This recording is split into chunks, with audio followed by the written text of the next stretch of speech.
네, 안녕하세요. 기사퍼스트 사무자동화 산업기사 실기 강사 컴도사초의 최우성입니다. 자, 이제 본격적으로 강의를 들어갈 건데요. 처음에 엑셀부터 시작을 하도록 하겠습니다. 자, 엑셀 시작은 뭐부터 할 거냐면 엑셀 버전 2010을 기준으로 화면 구성과 기본 입력과 편집 부분을 이제 설명을 드릴 겁니다. 사무자동화 산업기사 시험은 특히 입력이 중요합니다. 입력한 데이터를 가지고 보통 시험은 입력이 돼 있는데 직접 입력을 해서 그걸 수식으로 전개하고 전개된 수식과 또 입력한 데이터를 가지고 차트를 그리기 때문에 입력 자체가 오류가 나게 되면 수식의 결과도 달라지고 차트도 달라지게 되는 겁니다. 그래서 입력을 좀 조심하셔야 되고요. 자, 편집 부분은 왜 배우셔야 되냐면 사무자동화 산업기사는 인쇄를 하게 되거든요. 인쇄할 때 그 인쇄되는 모습을 변경하는 것을 우리가 이제 서식 변경, 어떤 분들은 편집이다 그렇게 얘기를 하죠. 그래서 이 두 부분의 엑셀 기초 부분을 시작하도록 하겠습니다. 바로 화면 구성으로 넘어가도록 하겠습니다.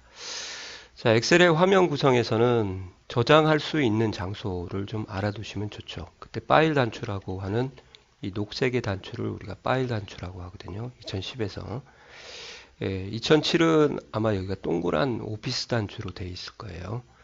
그래서 여기 있는 빠른 실행 도구 모음에 저장 단추를 사용을 하셔도 되고요. 아니면 파일 단추를 누르고 저장이나 다른 이름으로 저장을 사용하시면 되겠습니다. 복귀는 홈을 누르시면 됩니다. 다시 아무데나 갔다 왔다 왔다 갔다. 그 다음에 두 번째, 서두에서 말씀드렸듯이 인쇄를 해야 되는데요. 인쇄는 보통 파일에 가서 인쇄를 누르시는 게 일반적인데 그러지 마시고 더 빠르게 가는 방법을 알려드릴 테니까 인쇄 미리 보기 단추를 누르시면 되는데요. 기본적으로 인쇄 미리 보기 단추가 나와 있지 않습니다. 엑셀을 설치하게 되면 아마 시험장에도 안 나와 있을 거예요. 그러니까 여기 삼각형 단추를 눌러서 여기다 체크를 하시면 나오게 되니까요. 파워포인트건 액세스건 엑셀이건 이 단추를 똑같은 형태로 끄집어내셔서 작업을 해주시면 좋을 것 같습니다. 아시겠죠? 바로 누르면 왔다 두 번 안 가도 됩니다. 이렇게 ESC를 누르거나 홈을 누르면 다시 원위치가 되니까. 그 다음에 리본 메뉴라는 것은 이 부분을 얘기하는 거죠. 이 부분. 요건 뭐 지금부터 당장 배우는 건 아니고 앞으로 시험에 나오는 기능 위주로 배우게 되는 거라고 보시면 되고요. 그리고 제가 지금 하는 강의는 기본 입력 편집이잖아요. 그러면 거의 대부분 입력 편집은 홈에 있습니다. 글꼴, 맞춤, 표시 형식 이 세 개를 기본적인 편집이라고 그러거든요. 그래서 딴 데 갈 필요가 없고 그 다음에 이 리본 메뉴에서 하나 알아두실 건 좋은 게 뭐냐. 리본 메뉴는요. 추가 리본 메뉴가 생깁니다. 과연 그게 무슨 말이냐. 제가 이렇게 그림을 작업을 하고 있다. 그러면 그림을 선택하면 이렇게 없던 메뉴가 나오죠. 그래서 딴 데 가서 삽질하지 말라. 여기서만 모든 메뉴가 다 여기 숨어 있다. 그런 의미라고 받아들이시면 될 것 같아요. 그래서 메뉴가 되게 심플하고 깔끔합니다. 이런 내용이 여기 있으니까 한번 읽어보시고. 자, 이름 상자는 지금 말씀드릴 수가 없고요. 수식 입력 줄과 셀에 대해서 얘기를 하고 말씀을 드릴게요. 자, 새 글을 하나 열고 말씀을 좀 들어보도록 하겠습니다. 자, 여기를 우리가 이제 열머리글이라고 그러거든요. 그 다음에 여기가 행머리글이에요. 이 열머리글과 행머리글이 여기가 왜 엑셀에 존재하는 이유는 이 열머리글과 행머리글이 만나는 이 조그만 사각형을 우리가 이제 셀이라고 합니다. 셀. 그러니까 실질적인 데이터는 이 셀에다가 데이터를 입력하게 되는데 이 셀들은 보시면 아시겠지만 가는 선으로 구분이 되어 있습니다. 이 가는 선을 우리가 이제 셀 구분선이다. 그렇게 얘기를 하거든요. 여기 있는 이 선들 보이시죠? 그래서 이 셀들이 엄청나게 많아요. 뭐 39억 개인가 정도 되는데 여하튼 그건 중요한 게 아니고 이 셀들이 모양이 크기가 처음 상태에서는 똑같습니다. 그러면 어느 셀에서 저희가 작업을 해야 될지 지시를 할 때 이 셀 저 셀 하면 못 알아듣잖아요. 예, 그래서 셀과 셀을 구분하기 위해서 셀 주소를 사용하거든요. 그거를 필요로 하게 된 것이 이제 열머리글과 행머리글이다. 그렇게 보시면 돼요. 이렇게 만나는 곳에서는 색깔이 반전이 되죠. 이렇게. 그래서 이 셀을 우리가 셀 주소를 C4다 그렇게 얘기를 하죠. C4 셀이다. 그래서 셀은 셀과 셀을 구분하기 위해서 반드시 셀 주소를 가지고 있구나. 그때 열머리글을 먼저 읽고 행머리글을 나중에 읽어서 셀 주소를 결정하면 된다. 그렇게 이해하시면 돼요. 이해 가시나요? 그리고 요 셀에다가 실질적인 데이터를 입력한다고 제가 말씀을 드렸고요. 그러면 이제 이런 얘기도 한번 드려야 될 것 같아요. 선생님 왜만 검게 칠해졌죠? 나머지는 다 가는데 그런 질문을 좀 하시면 좋을 것 같아요. 그 이유는 내가 어떤 셀에서 작업하고 있는지를 사람한테 보여줄 필요가 있거든요. 그래서 이렇게 검게 칠해진 요 네모진 박스를 우리가 셀 포인터다 그렇게 얘기를 합니다. 결론은 작업 중인 셀이에요. 작업 중인 셀. 아시겠어요? 그래서 셀 포인터를 시험에서 A3부터 입력을 해라. 그러면 A3부터 입력을 하시고 B3부터 입력해라. 그럼 B3, A2부터 입력해라. 그러면 셀 포인터를 마우스로 찍어도 되고 키보드 방향키로 이렇게 움직이셔도 되겠습니다. 아시겠어요? 그게 바로 저희가 이제 해야 될 거죠. 좀 닫고요, 이제. 그래서 셀이라는 것은 실질적 데이터 입력 장소고 행이 1048576이고 열이 16384인데 실질적인 데이터는 제가 볼 때는 한 20개 남짓 그 정도 될 거예요. 엑셀은. 그래서 총 17억 개네요. 죄송합니다. 37억이 아니라. 그래서 셀은 데이터 입력 장소고 셀 구분선이라는 희미한 선으로 나누어져 있다. 모양과 크기가 같은 셀을 구분하기 위해서 셀 주소를 가지고 있고 셀 주소는 열문자 뒤에 행번호를 결합을 시켜서 사용을 하고 있다. 이 정도 아시면 될 것 같아요. 셀 포인터도 설명을 드렸고요. 그리고 이제 수식 입력줄이라는 것은 이 부분을 얘기하는 겁니다. 여기가. 그래서 이게 뭐 하는 거냐? 한마디로 얘기하면 수식을 보여줘요. 그래서 수식은 일단 는으로 시작한다는 것만 좀 아세요. 1 더하기 이건 수식입니다. 이렇게 하면 셀에는 결과를 표시하고 수식 입력줄에 수식이 나오더라. 그것까지만 아시면 돼요. 그래서 수식 입력줄이다. 가끔 이제 엑셀을 하시다가 수식 입력줄이 사라져서 당황을 하시는 부분들이 있는데 그 부분도 좀 설명을 드릴게요. 보기에 가시면 여기 수식 입력줄을 해제하면 수식 입력줄이 사라집니다. 그러니까 이런 건 사소한 질문은 공단에 뭐 질문을 시험 중에 해도 대응이 안 되는 걸로 알고 있어요. 그러니까 이런 것은 주의 깊게 좀 보셔야 될 것 같습니다. 앞사람이 해코지를 하고 갈 수도 있고 그러니까요. 괜히 이런 얘기를 해서 또 그런 걸 불러 일으킬 수도 있겠네요. 죄송합니다. 그리고 여기가 이제 시트 간에 이동하는 시트 탭이고요. 여기가 시트들이 표시되는 곳이고, 그 다음 맨 아래쪽에 있는 이 부분이 이제 상태 표시줄이죠. 그래서 상태 표시줄도 간이 계산식이 있기 때문에 여기서 오른쪽 버튼을 이렇게 딱 누르면 평균, 개수 이렇게 나옵니다. 그래서 약식으로 계산을 할 수 있게 됩니다. 예를 들어서 1, 2, 3, 4 해서 범위를 이렇게 딱 잡으면 여기에 계산식이 이렇게 나오죠. 보이세요? 이렇게 떨어진 범위를 컨트롤 누르고 잡아도 계산이 나오니까 그런 걸 좀 챙겨 놓으시면 좋을 것 같아요. 뭐 이 정도만 그 화면 구성은 얘기를 드리고요. 그 다음에 데이터 유형에 대해서 좀 바로 넘어가도록 하겠습니다. 데이터 유형은요, 셀에 입력하는 데이터 유형에 대해서 공부를 할 건데, 좀 전에도 말씀드린 것처럼 수식과 값이라는 게 있습니다. 그래서 수식은 이퀄로 시작을 하고요. 값은 이퀄로 시작하지 않는다. 그렇게 보셔도 되겠습니다. 그리고 수식은 정상적인 수식과 비정상적인 수식과 정상적인 수식이 있어요. 그래서 정상적인 수식은 항상 이 세 개 중에 하나로 결과를 표시합니다. 그것을 뒤에 수식에서 알려드릴 거예요.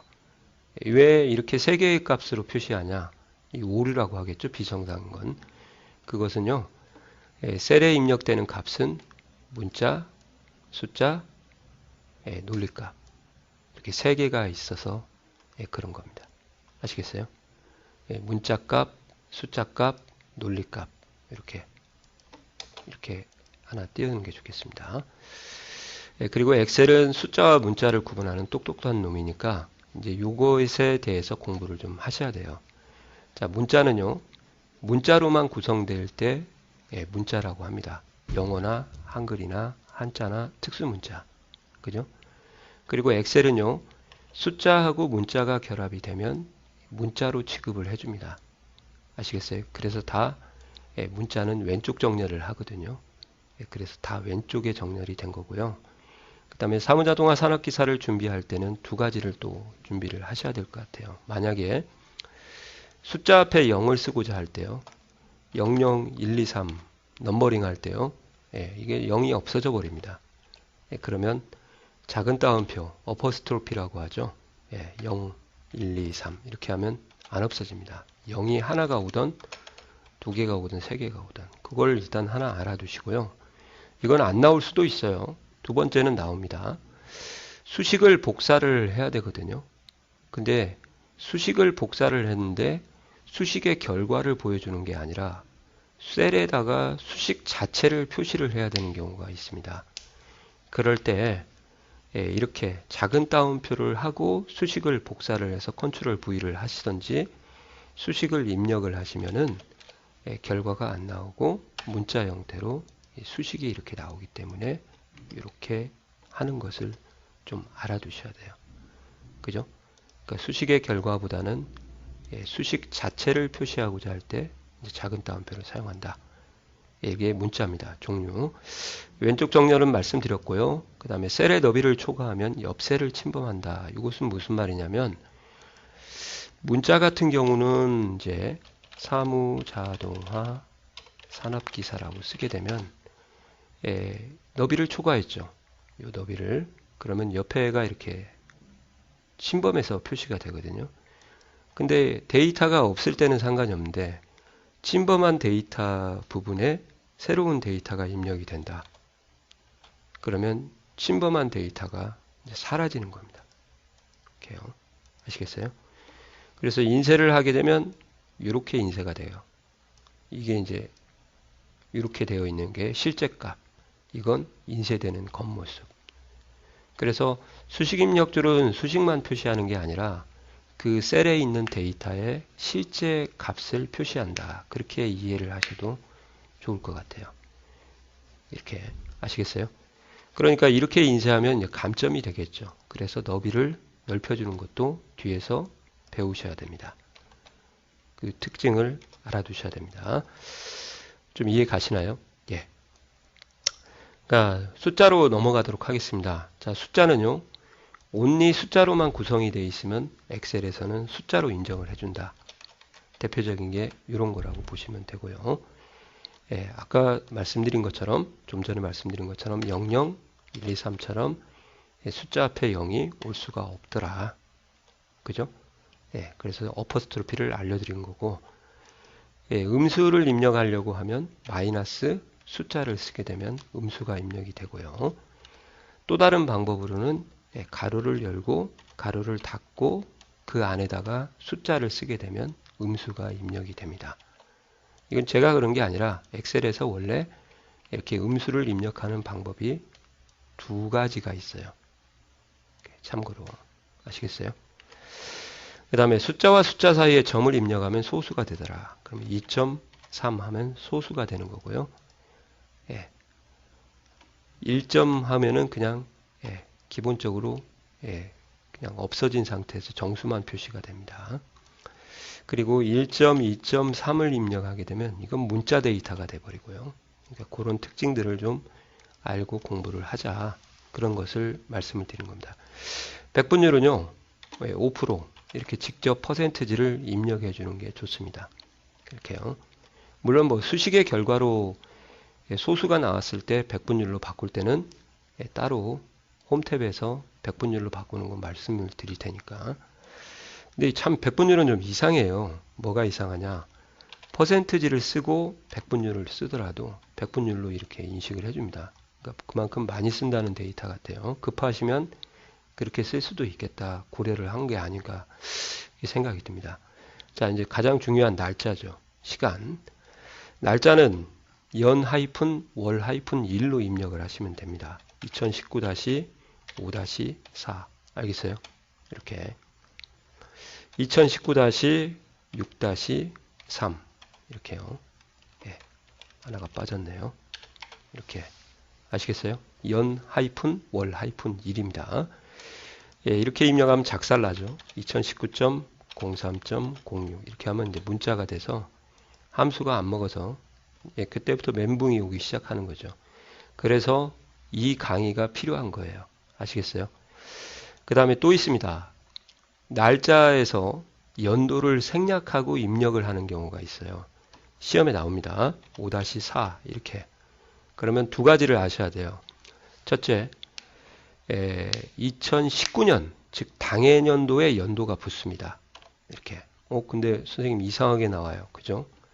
예, 실제 값을 보시면 이렇게 나오고요. 예, 이렇게 보고 입력하라고 나옵니다. 예, 그리고 얘는 왜 이렇게 써지나요? 그러면요. 겉모습을 엑셀이 스스로 바꿔버린 거예요. 그래서 홈탭에 가시면 표시 형식이라고 해서 이게 겉모습을 바꾸는 기능이거든요.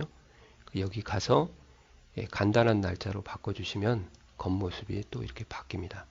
이건 뒤에 가서 다시 또 말씀을 드리겠습니다.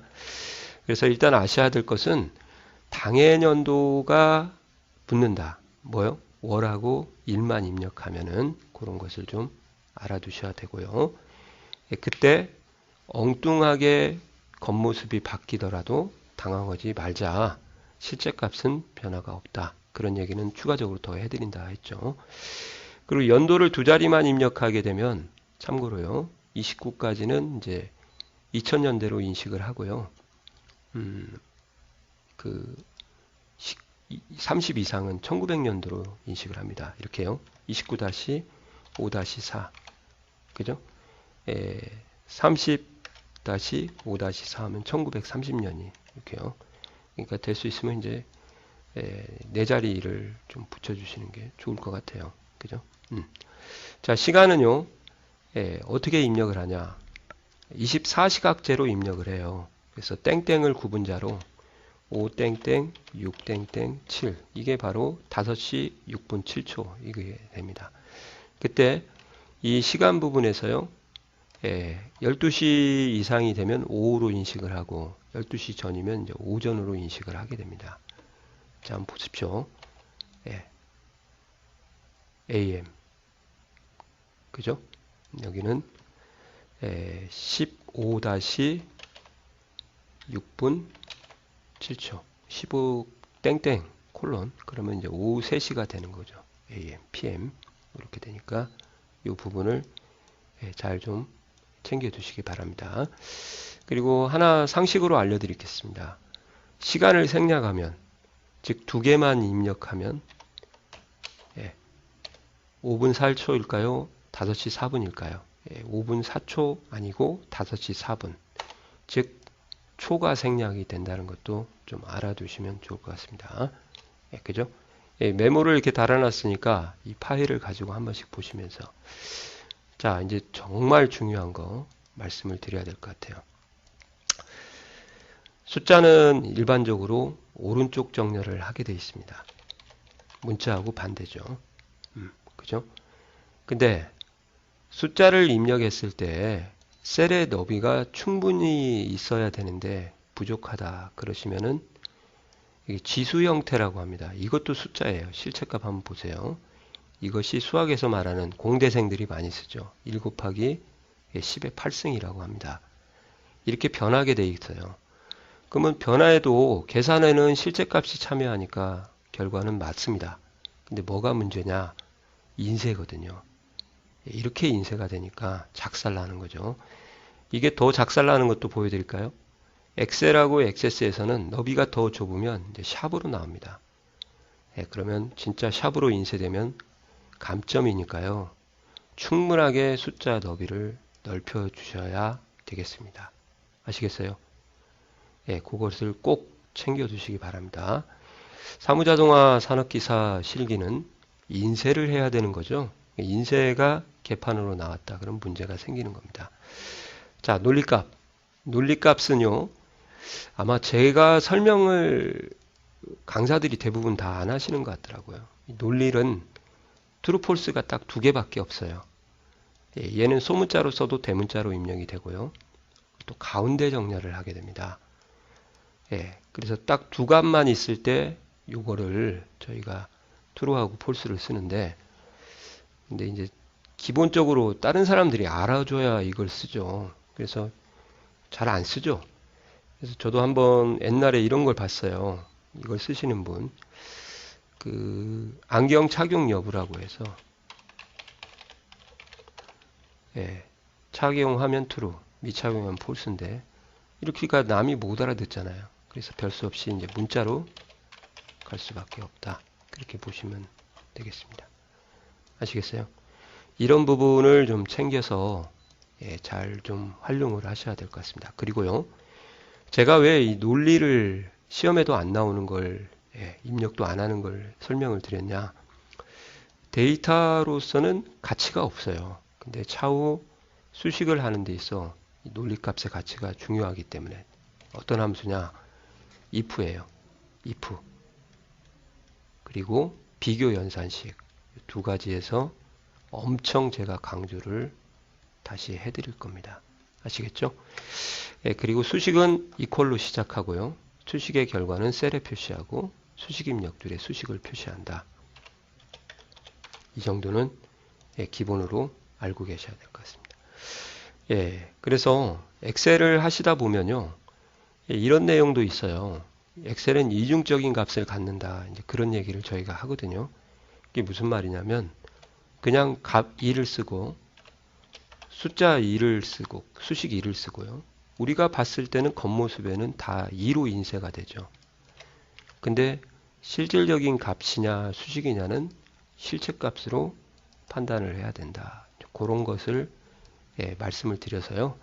물론 인쇄는 이렇게 안 되고 얘가 인쇄가 되겠죠. 셀에 있는 것이 인쇄된다고 했으니까. 그래서 엑셀을 하시다 보면 간혹 이중적인 값에 현혹이 되는 경우도 있더라. 그렇게 이해하시면 좋을 것 같아요.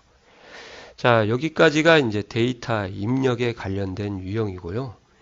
그러면 왜 이게 필요한지 이제 제가 사무자동화 산업기사 샘플 문제를 보고 입력이 어떻게 되었는지 한번 말씀을 드려보도록 하겠습니다.